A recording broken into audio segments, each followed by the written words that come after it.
Transgender men have been coming here for years. Okay, this is Dorm 1. Willis Miller is assistant director at Samaritan Ministries. We have a few beds in here. That includes overseeing the 80-bed homeless shelter for men. Miller says he first met a transgender man one evening in 2004. I remember he started crying, and I said, "What's the problem?" And he said he would start talking about how people looked at him and treated him. And I'd assured him, if it happens here, please let me know.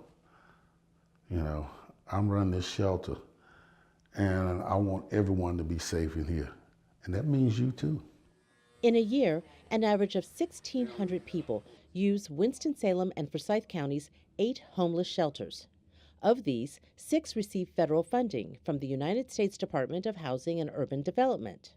But recently, HUD issued a new rule to close what it calls a gap in ensuring all people who show up at a shelter get the help they need. The new HUD rule means in general that transgender individuals, transgender women and men can gain access into shelters that are HUD funded. And these individuals are supposed to be admitted into this facility by their gender identity, as opposed to their birth gender, according to Brasino.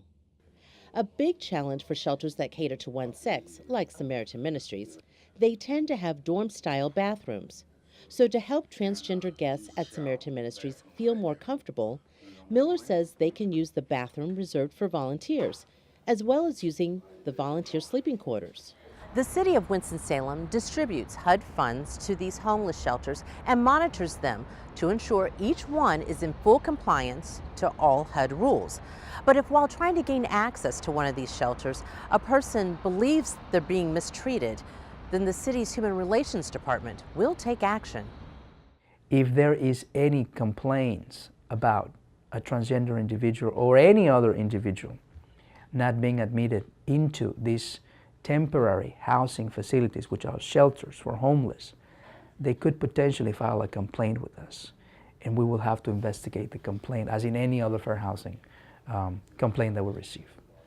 So what's fascinating to me is social justice advocate Reverend Liam Hooper teaches staff at homeless shelters techniques to make transgender men and women feel welcome and safe. And Reverend Hooper is also a transgender man and recommends remove wherever possible pronouns from your vocabulary and begin to speak to people as persons. Use their names.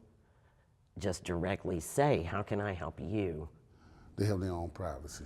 He also urges all shelters to develop and to post a no-tolerance policy for any kind of gender discrimination. And Reverend Hooper stresses, celebrating diversity and giving mutual respect goes a long way. Anything that we can do to set a culture where we value particularity, where we value personhood, and we treat people with dignity and regard for one another, then we change the culture a little bit at a time. And when we do that, people know they're safe. If you believe your housing rights are or have been violated, contact the Human Relations Department at 336-747-1227. Catherine Mobley, WSTV Digital Media.